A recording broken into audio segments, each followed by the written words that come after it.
I want to bring Homeland Security Tom Bossert back up here to discuss the administration's response to the ransomware hacking, and then I'll go on with the events of today and answer your questions. Without further ado, Tom. Thanks, Sean. Thank you. Good afternoon. I'm Tom Bossert. I'm the Assistant to the President for Homeland Security and Counterterrorism. And if I could, I'd like to start today by acknowledging the fallen police officers that the President and Vice President acknowledged today. They are the front lines of our Homeland Security, and the event today was an honor for me to attend. On cybersecurity, as the President's Homeland Security Advisor, part of my responsibility is to coordinate U.S. government cybersecurity efforts. I want to give you an update today on the ransomware attack that's been known as WannaCry or WannaCrypt. We continue closely monitoring the situation around the clock at the highest levels of government. We're bringing all of the capabilities of the U.S. government to bear on this issue and are working side by side with our partners in the private sector and our international partners. I spoke moments ago with my counterpart in Great Britain and learned an update from them that they have a feeling of control over this ransomware event, and that as their affected computers seem to have been tied to the fact that their healthcare system is so large and networked. They are painfully aware, though, of the fact that this is a global attack, as are we. As of this morning, it has reached approximately 150 countries and infected more than 300,000 machines. The good news is the infection rates have slowed over the weekend. We had been concerned about that when last we talked. The ransomware has disrupted telecommunications companies, hospitals, and other organizations. The UK National Healthcare Service announced 48 of its organizations were affected, and that resulted in inaccessible computers and telephone service, but an extremely minimal effect on and disruption to patient care. That was something quite evident in my conversation. Computers at the Spanish telecommunications company Telefonica were compromised, and we had a small number of affected parties in the U.S., including FedEx. Secretary Kelly at the Department of Homeland Security continues to lead operations and public-private coordination. His team is issuing twice daily situation reports, is holding multiple calls per day among experts and operations centers managing our response. As of today, no federal systems are affected. Overall, the U.S. infection rate has been lower than many parts of the world, but we may still see significant impacts in additional networks as these malware attacks morph and change. Despite appearing to be criminal activity intended to raise money, it appears that less than $70,000 has been paid in ransoms, and we are not aware if payments have led to any data recovery. The Cyber Threat Intelligence Integration Center is also keeping us informed of the classified insights concerning the investigation into these hacks. And let me talk about now briefly the way ahead. Sorry about that. It's important for our business and individuals to know that 3 variants of this ransomware are reported to have emerged using similar techniques. We had talked last I was here about variants of this malware. If you follow the mitigation advice published by DHS, the FBI, and Microsoft, and have patched your systems, you are protected against all of these variants. It's also important to know that pirated, stolen, or otherwise unlicensed versions of affected software often will not receive patches, so it's important to not use that unlicensed software. If you do, you'll be subject to extraordinarily susceptible infection. While it would be satisfying to hold accountable those responsible for this hack, something that we are working on quite seriously, the worm is in the wild, so to speak, at this point, and patching is the most important message as a result. Business and government have responded with upgrades and patches, defensive mitigations, and this has dramatically reduced the vulnerable population over the last 3 days. So this needs to continue to be our focus. Let me finish by repeating advice that all organizations be vigilant in updating their software, and that the only computers that can be compromised by the WannaCry or WannaCrypt virus are ones that do not have the latest security patches available from Microsoft. So what's the next Tom, do you have any, so this is one episode of malware or ransomware. Do you know if, from the documents and the other cyber hacking tools that were stolen from NSA, if there was potentially more out there? So there's a little bit of a double question there. Part of that has to do with the underlying vulnerability exploit here used.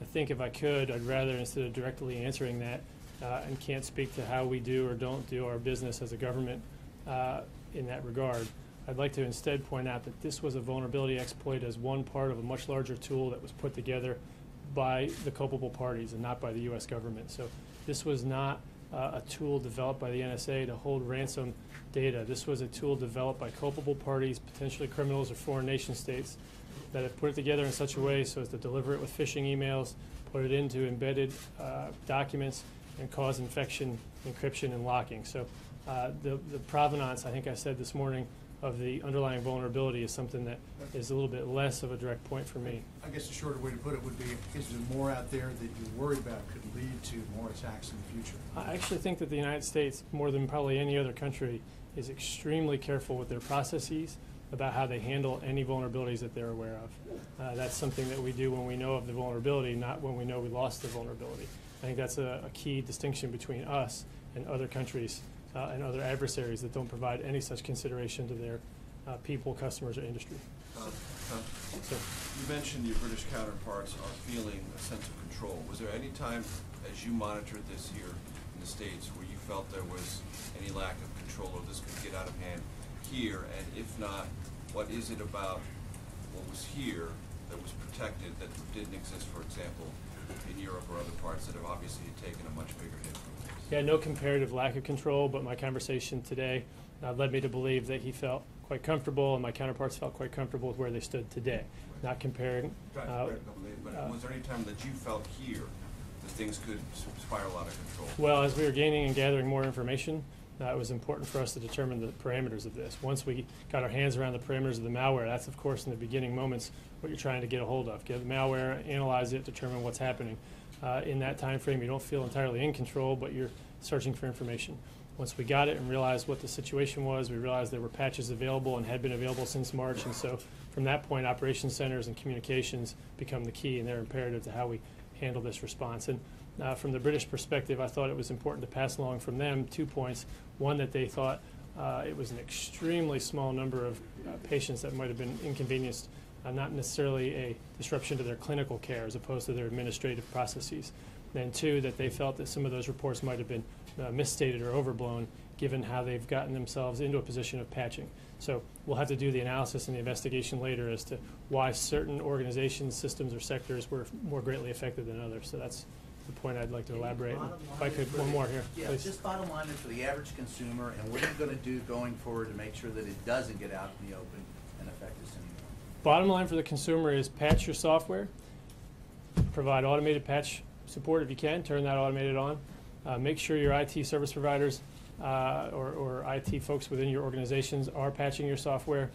That's the bottom line, and this particular malware and the 3 reported variants that we've seen since are all fixable with patch, and that's something that you can get from Microsoft. So that's our bottom line, and I don't want to encroach too much here into Mr. Spicer's time, but if I could, with that, maybe I have one more question, Sean, okay? Who did it? We don't know. That's the attribution that we're after right now. It would be very satisfying for me and for all of our viewers, I think, that if we find them, that we bring them to justice. I think that's something that sometimes eludes us. Attribution can be difficult here.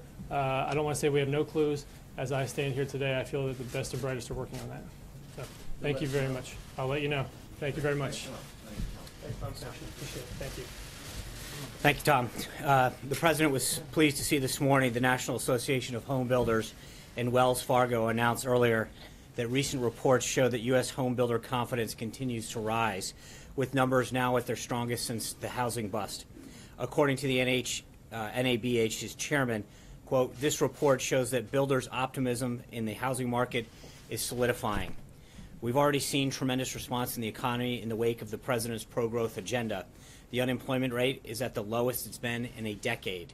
Manufacturing job openings are higher than they've ever been since 2006. And by nearly every measure of economic confidence, the future of the American economy looks very bright."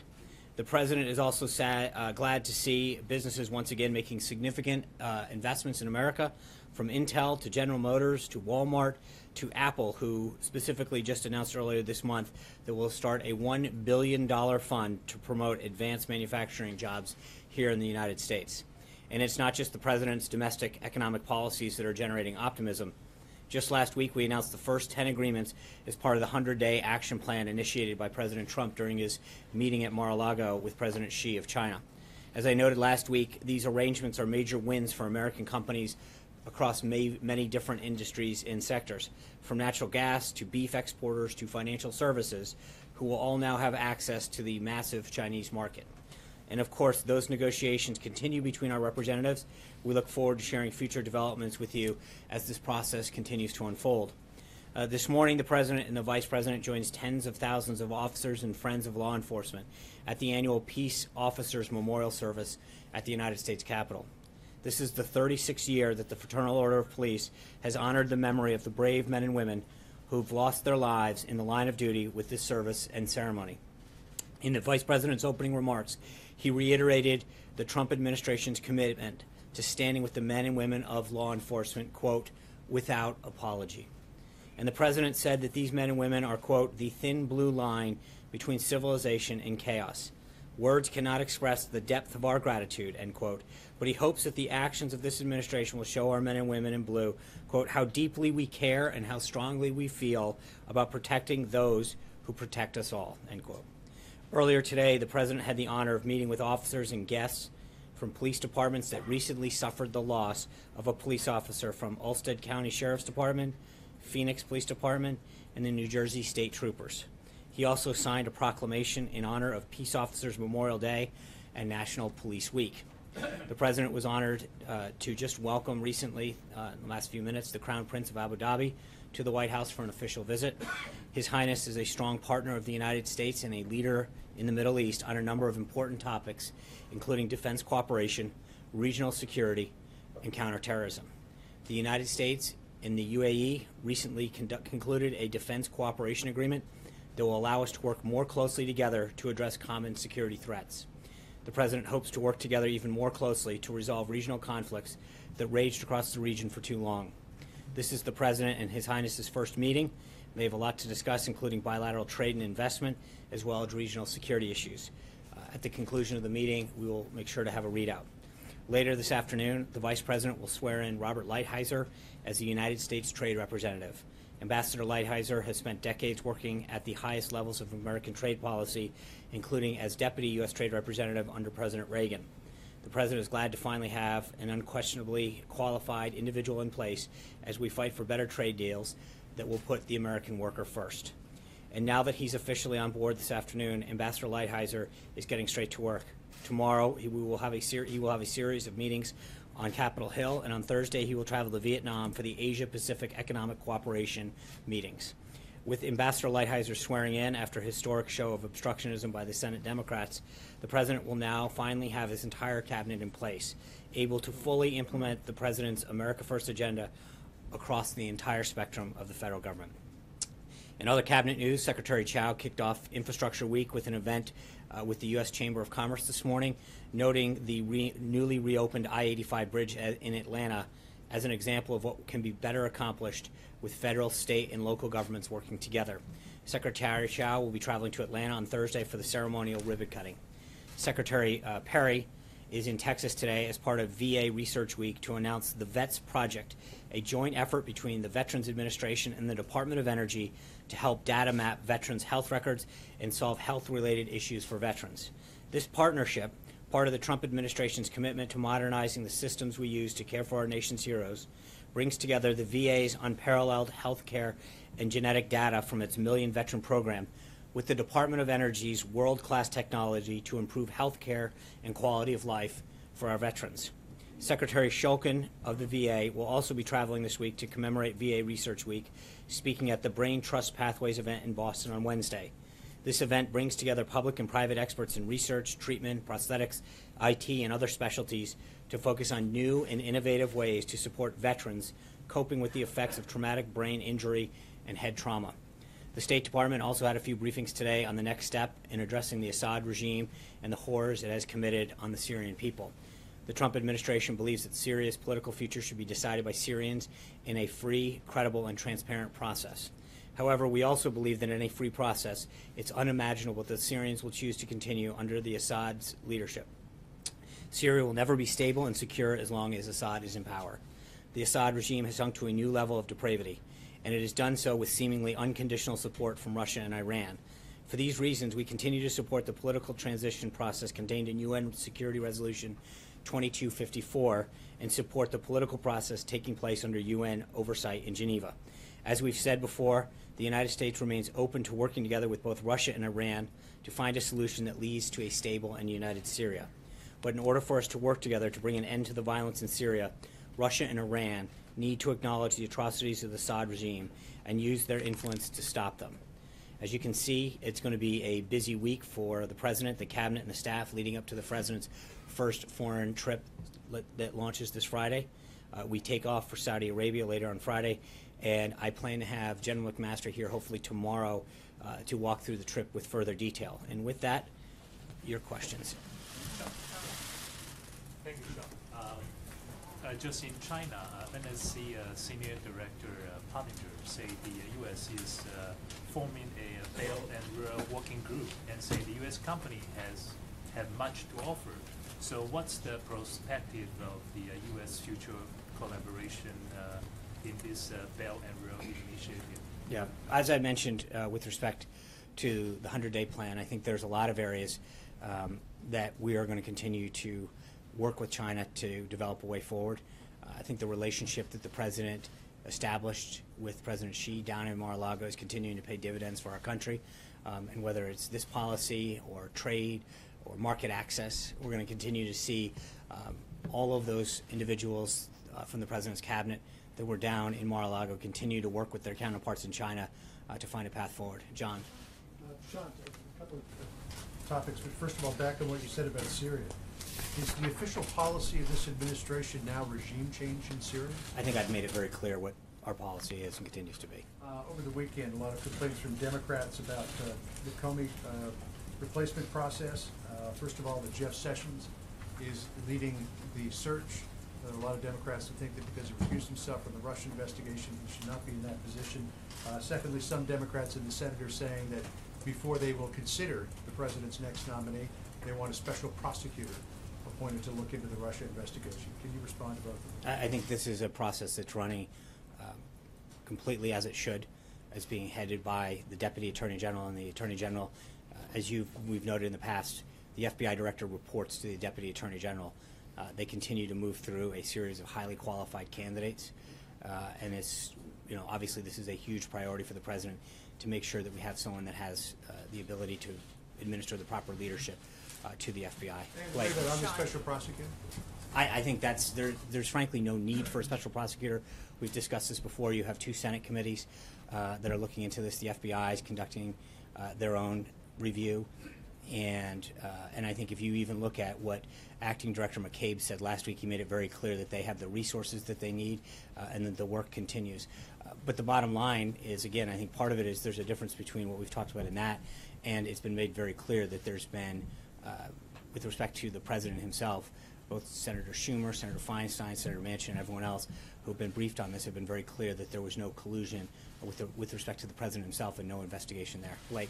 Thank you. Let me pick up on Mr. Bossert left off about this ransomware attack. In the short term, a short-term question, a long-term question. In the short term, is it the advice of the administration, should somebody have their computer system infected, not to pay the ransom?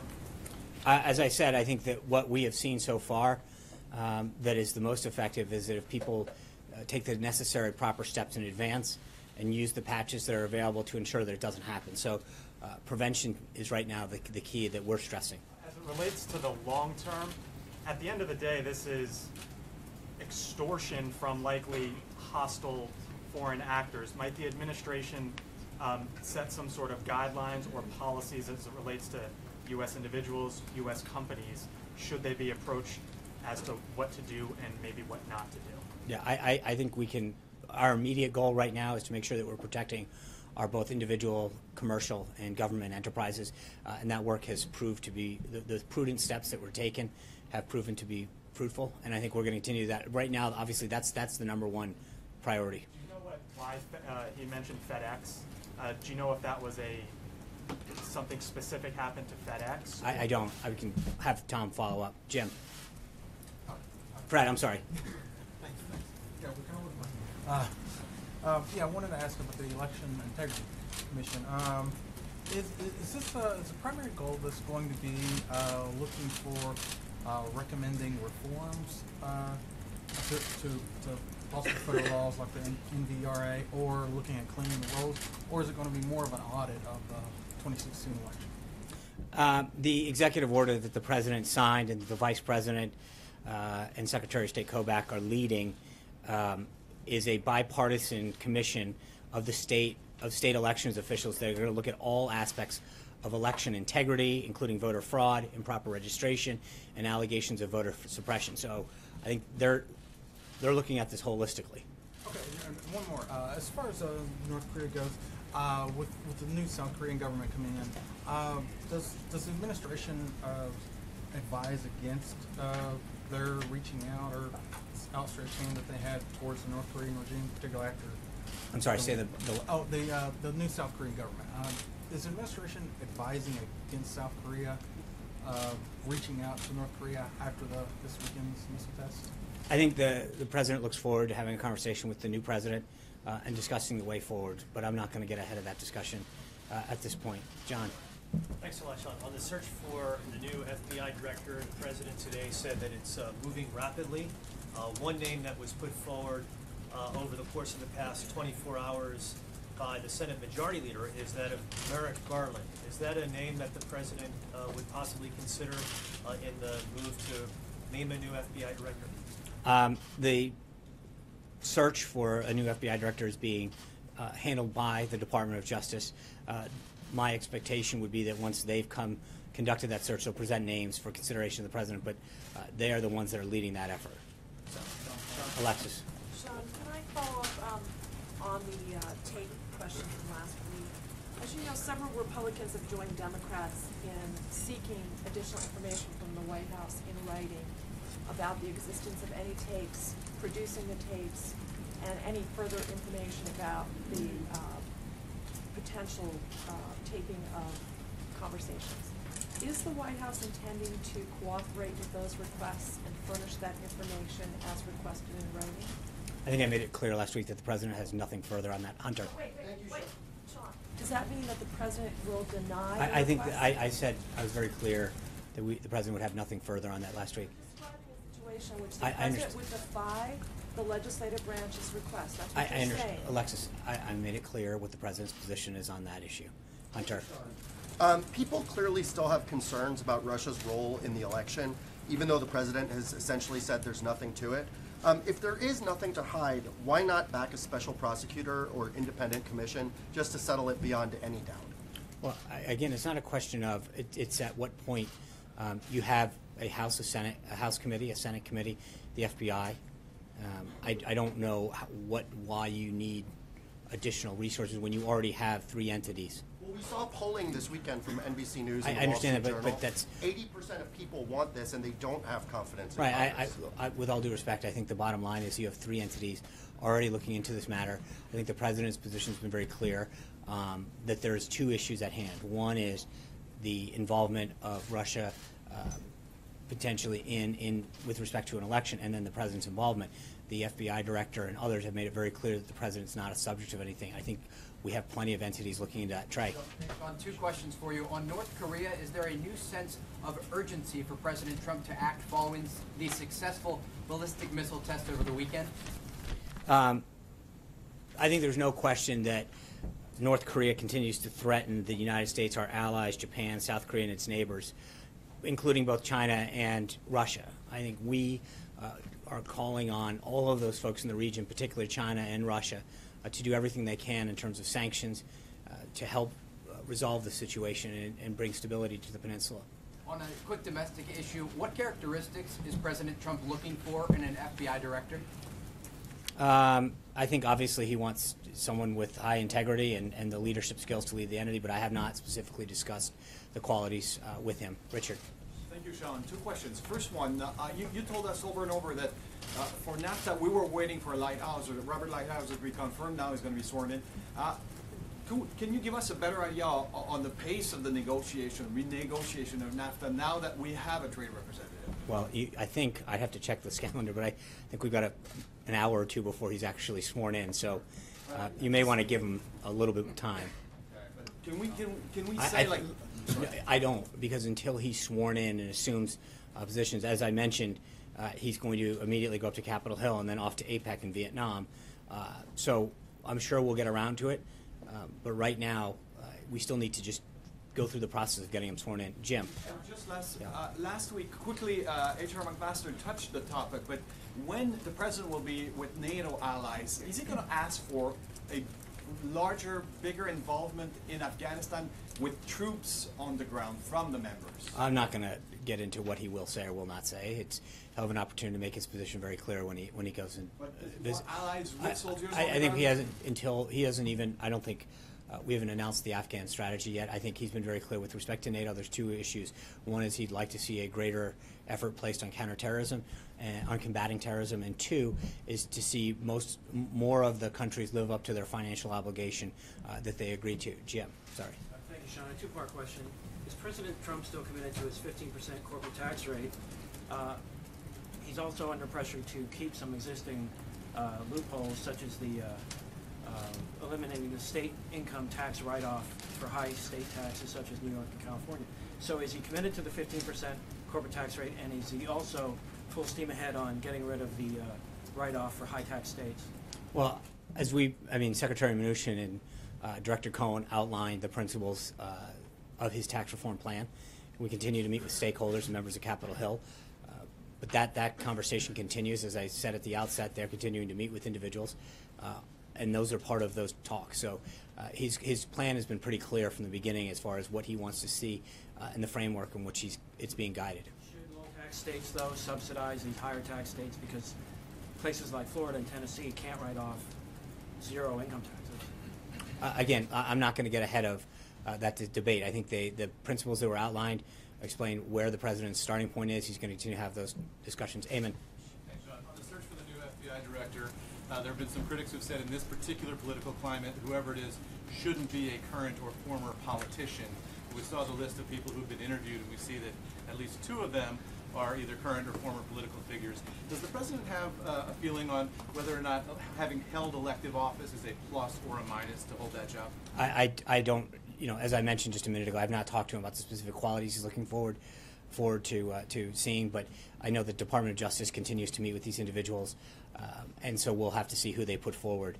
Hallie. Thanks, John. I have two questions for you, but I guess I'm just looking for some clarity on one of my colleagues' questions here. Why won't you just explain whether or not there are recordings of I think the president's made it clear what his position is. That's not my question. So I why understand won't that you because explain? that's what the president's position is. So given that you refuse to confirm or deny any of this, how is any senior official supposed to feel comfortable having a conversation privately with the president? As I've said, Hallie, the president's made it clear what his position is. Even with these congressional lawmakers Hallie, calling to see I've if asked they exist. Hallie, I've answered the question over and over again the same way.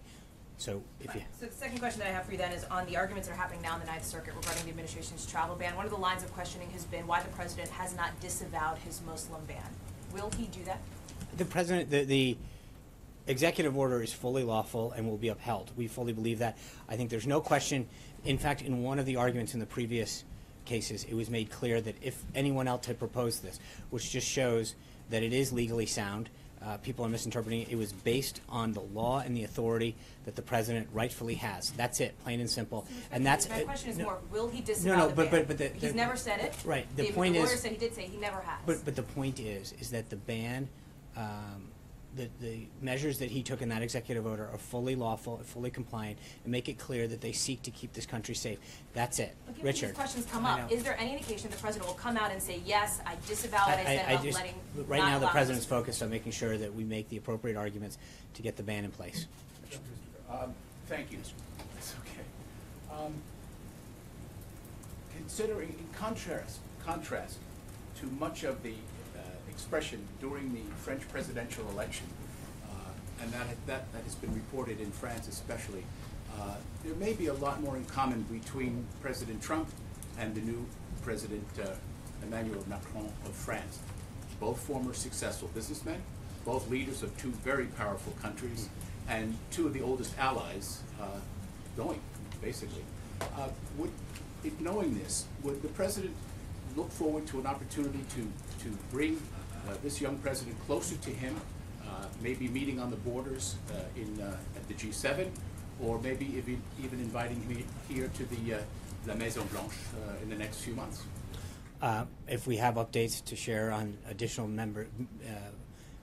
individual leaders that he will be meeting with or meetings that he'll have during his trip. We'll be sure to give you an update on that. But with respect to whether it's the French president or any other head of government, the president looks forward to reasserting America's role in the world and reestablishing some of the relationships. And I think what you've seen so far, whether it's President Xi or Prime Minister Abe or other individuals, as you can see by the week that we're having this week with the UAE, Turkey, Colombia, the president has made it very clear that he is going to do everything he can to reestablish relationships around the globe to help protect and advance our national interests. And this is a special one. There are also, I mean, look, I agree. Before we were Right. Republican. I understand. There is a lot of relationships that the president wants to strengthen for the good of this country. John. Thank you, Sean. Two brief questions. First, there are reports, and it may be confirmed by now, that Mrs. Callista Gingrich will be the third woman to be U.S. ambassador to the Holy See. Official? Nothing's official until it's announced. Has her name been vetted with the Vatican? I'm not going to. That's a nice back try, but I'm not going to. The answer is we have no personnel announcements. The other question is not related to personnel, but process with the FBI director. Sarah spoke last week about an interim or acting director of the FBI, but with the interviews that you described with the Department of Justice, can we expect that the name who is nominated for the position from that podium will be for permanent director and promptly submitted to the Senate? That's what I believe the president's expectation is, yes. So no interim or acting? Well, I mean, you have an acting now until someone's selected, but the reason that the president's team is going through this process is to select the next director. Mara. I know this isn't on the front burner right now, but I actually have a healthcare question. Okay. As it goes to the Senate, I'm wondering if the president's negotiating strategy will change. Does he want to get involved earlier? Does he want to wait till the Senate kind of comes up with something? Does he have anything in particular he wants them to keep from the House bill, get rid of from the House bill? What's his approach to this new chapter in the AHA-CA repeal process? Well, I think he feels very strong about the product that came out of the House, but he recognizes that the Senate has a duty to review it and to come up with ideas, and if it can be made stronger, then great. He's continued to have conversations with members of the Senate. His staff has had them as well. Our legislative team and others are in communication with the Senate, and we'll continue to work with them. But obviously, they're an independent body; they have a right to go through their own process. But if we can make the bill stronger in any particular way, that's something that he'll support. But he kind of came in at the end to kind of close the deal in the House. Does he want to get involved more in the earlier stages of the process in the Senate, or just stick with the same negotiating strategy? I think that the team has been intricately involved in the process for quite some time, and the president, by several accounts, was involved in a way that people hadn't seen on Capitol Hill in a long, long time. Jill. Two things. Just going back to the FBI director search, should we expect the president to begin interviewing personally the short list before he leaves on the trip? I think that's going to be driven by the Department of Justice. And as soon as the Department of Justice has a recommendation for the president, then we'll move on. But at this time, there's no update on where that is. And then I want to go back to, you started off with Syria there. The State Department today, of course, announced that the Syrian government has apparently been carrying out mass killings, burning thousands of prisoners. I'm wondering if that crosses any kind of red line for the president, and whether we should expect to see any kind of military response to that. Well, the president's always been clear that he's not going to telegraph actions that he takes. So that's number one. Number two is I think what was important about what the State Department did today was to really enumerate the atrocities and the human rights violations that have been committed, and then further ask the world community to join with us to put pressure on Syria. Should we expect any direct action by the president? Again, I don't think the president's made clear over and over again that he doesn't telegraph his actions. He's going to be continuing to raise this issue, but when he's ready to act, he'll let everyone know. Jen? When it comes to vetting for the FBI director, after the experience with Michael Flynn, is the White House recommending doing anything differently with vetting the FBI director? Are you already doing something different with that vetting? I'm not going to get into internal processes that exist, but obviously, you'd have the full resources of the FBI. So I'm not going to get into how that process is handled. I'm not going to get into the processes of how that's being done. Sean? Yeah. Okay. Two questions. One to follow up on Hallie's question. How has the president made it clear what his position is on Yeah, the I've importance- answered that several But times. how has he made it clear? Because All I've seen is the tweet. right. So that's his position. He said that he has nothing further to add. Okay, but he had tapes and Caitlin, quotes. I understand. Okay, I just wanted There's to get a nothing further to add clarification on that. My second question is, has he made any other inquiries about the Russia investigation to any other FBI officials? I don't, not that, I haven't asked him about that, but I'm not aware of anything. Okay, and one small follow-up. Last week you said you would get back to us on who requested the dinner between him and Comey. I still, I apologize, I will follow up on that today. I think one of the things that's important with respect to that, just to clear something up, I think that there was clearly bipartisan support that Jim Comey wasn't up to the job. The president has every right to fire a person because he believed Director Comey lacked the judgment and the decision-making skills and wasn't up to the job. The president's reaction to this, to what his position has been completely misrepresented. If you think about what he said to NBC News, he said, one, he didn't care that this action would make matters worse for him, that it, quote, might even lengthen out the investigation because he would take action against Jim Comey in firing him. He said that he wants the investigation to be done, quote, absolutely properly. And he said that he might even confuse some people that he would take this action knowing it would make matters worse for him. The actions that he took, he knew could be detrimental to himself. But none of those things mattered because the president had to do the right thing for the American people because he believes that Jim Comey was the wrong man for that position. And I think that we've got to be very clear as to the reason that the president took the actions that he did. He knew that what he did could be detrimental to himself. It could lengthen the investigation. But he knew it was the right thing for the country, the right thing for the FBI, and the right thing to get to the bottom of this. Why do you believe Comey was the wrong person for the American people? Because he didn't have the leadership skills necessary to lead that institution. And as he said in the statement at the time, the FBI is the crown jewel of law enforcement, and they deserve a leader that can properly lead the institution. Thank you guys very much. I'll see you tomorrow. Thank you. Give us a special prosecutor.